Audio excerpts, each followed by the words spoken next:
Hello, I am Kodili-nye. Wonderful. We are marching again. This is street vlogging, and we are going to be discussing issue in the homeland in Nigeria, and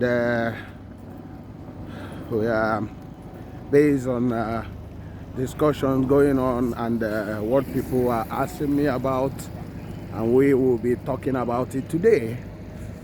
We will be discussing on Anambra State and what people are talking about in Anambra State. We could recall that many people are discussing about the failure of Tinubu administration, the APC administration in Nigeria, on ending a lot of mirage of problems in Nigeria. But very few people in the past was talking about the failure completely of most of the governors in addressing this issue. And that's what the people are discussing, that these governors also are liable to this issue, that they all have to be blamed for this mess, especially the food inflation that is happening. So that's what we are going to be discussing, because they ask basically what is the policy of Anambra State government in ending food inflation in Anambra State. That a lot of the people have find it very hard to understand where they are going in Anambra State in terms of securing food security. That the food prices have gone so high, but there is not at the moment any policy on that short term, having to solve this problem, But when they were asked about the palm revolution, palm giving palm trees, they said this palm there he is giving that a lot of people with the rate of hunger might not be alive to have that palm, because the palm will start maturing in 5 years. But people are looking at food to eat on daily basis, vegetables and all those things. There's no policy to produce tomatoes, produce yam in millions or billions of tubers of yam, a lot of vegetables, cucumbers, cocoyams and all those things, watermelons. There's no policy, that no government effort in that direction, and this has make people shocked, because they thought that the government by this time would be having something of that, but they think that they don't have any policy at the moment on that. And they're considering that this food inflation started more since last year. It escalated since last year, that up to now they have no policy. That if they would have started doing something, that 6 months, 7 months, they would have ended it. Because planting of something like cocoyam, potatoes and vegetables, this will not take time to grow, and tomatoes would have flooded the market, even yams, and have places where the government will be having to sell it at a rate everybody can afford. So we are going to be discussing about that. Before we do, please like this, and subscribe to this channel, so that we'll just show you the environment I'm walking, part of the street vlogging. That's what we go, the extent we go to bring you all these things we are doing. And what we ask of you is basically to support us by liking, commenting, sharing, and subscribing. If you have not subscribed, I think the last count around 50,000 people have watched us over 2 days, but we are yet to see a lot of them subscribing. So the other week we have almost 100,000. So, but we are pleading on you to please subscribe. So we are going to be dabbling in this issue now for Governor Soludo. If he will listen to this, he would end food inflation in Anambra State. You will notice that most of the staple food there that is needed in Anambra State will be provided within the next 7 months, and the prices will be affordable to everyone. So how would they accomplish this? Let us start, because I was asked if I was in the position of God, in the position of Governor Charles Chukwuma Soludo Wambafo, what can I do differently? First of all, having studied what is happening in the modern world and countries that has governments, has purposeful government, I learned one thing they do. One thing they do is that they understand that food inflation leads a lot of other problems: insecurity, unemployment, loads of things. So now, for them, they make sure that agriculture is highly subsidized. So the government doesn't leave agriculture to the market forces. The government, intervenes squarely. It's actually in partnership with the food producers to make sure there's surplus of food. So that's what they do, because the food, which include water, is essential to human existence. So that's what. So how do I tackle this if I'm to be part of this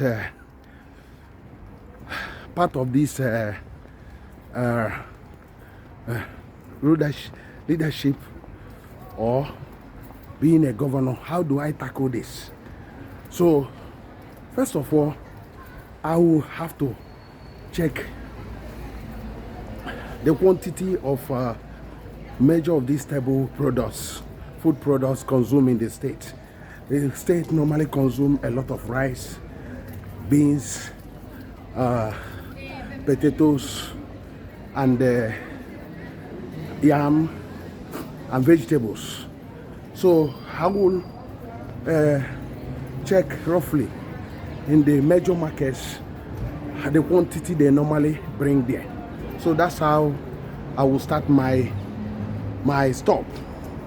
So we are going to have a little break because we are moving into this place to buy something, and when we come, just a minute. Yeah, we'll continue our discussion. So having checked on the quantity of trucks, like in most of these major markets, you see loads of trucks of tomatoes coming in. So now I've known the average, the tons of this food, yam and tomatoes that are brought into the state. So by knowing all these things, I now provide, make out a lot of land in the communities where the government will be called a government through community farm. So these farms, their objective is, some of them will be charged to produce 15 million tubers of yam, because having checked the number, I will try to produce 3 times the number of yams brought into the markets. So now I will partner with the cooperative. These towns will have cooperatives that will be operating this farm, but the workers there will be paid by the government. The government will provide the seedlings, the yam tubers that will be used, or you use a yam seedling, sorry. And in case of the tomato, the seedlings for tomato vegetables. So in the case of using yam as a case study, one of them, some of those farms will produce 50 million, some will produce 1 million, some will produce 2 million, some will produce 500,000. So now I will now have in the major zones in the state, we have 3 senatorial zones, Onitsha, Nnewi and Awka. I will now have where we call food exchange. The government will start up a food exchange. This food exchange is where most of this food produced here will be brought in. It will be a huge area. So all the food stuff eaten in the state will be brought in that are produced in the state. You know, remember, I'm not just doing yam, I'm doing also tomatoes, other vegetables. I'm also doing fish and also doing meat. In the terms of meat, I will actually tell you what we'll use for this production. The meat will be definitely not just chicken, we'll be doing rabbits, because rabbits multiply very fast. So because we will make sure that everybody will be having protein in the state. So yam, fish, rabbits and all those chickens will be produced in a large quantity, snails, in those farms. So it will be totally a sustainable farm settlements, which you know will be permanently there for those food exchange. So the food exchange will be built in strategic places. In Awka, you will have like 2 or 3 places for that food exchange. It will be also be managed by the cooperative, and the workers there will be paid by the government.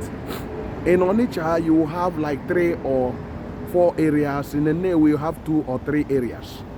So I also extend it to like Ihiala and some other places. So now I will also have this food exchange in the local government headquarters eventually, the 21 local government headquarters, where the food, let me give you an example. If a mudu of tomato is sold in the open market for 2,000-3,000, now a mudu of tomato will be sold 500 there, solely for consumption. So, and in the state, I will now start to license those those people that sell food stuff, that will be buying from this food exchange, and I will regulate the price they have to be selling to the people.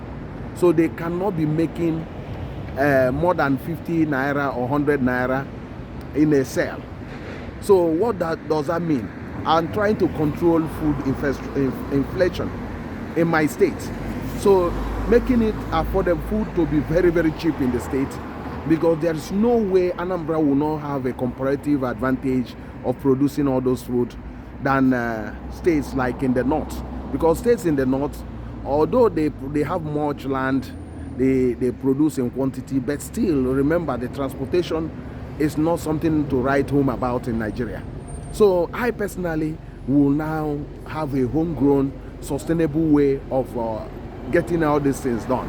You see, with this policy of being implemented, I bet you in 6 months or 7 months, the food inflation and food crisis will be over. So you see, this is not a rocket science.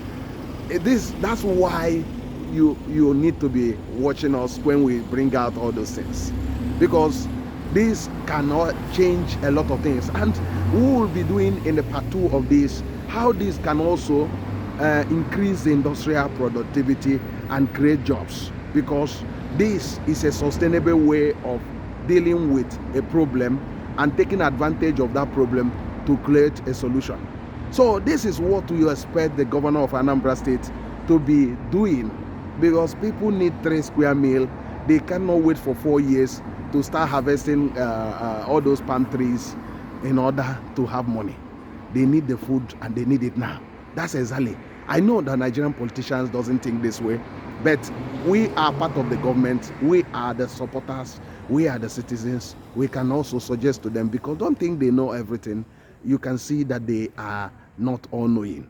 For those that are political propagandas who are spreading, oh, they know everything, the prof knows everything. No, the prof doesn't know everything. The prof can only, do what his mind told him, and he's also restrained by bureaucratic bottleneck, delay. He doesn't actually work with a timeline, so they don't have a timeline. They're just looking at the next election. So let us live it this way today. What is your opinion on this? Do you think it's is a good idea? Do you think it can solve the problem?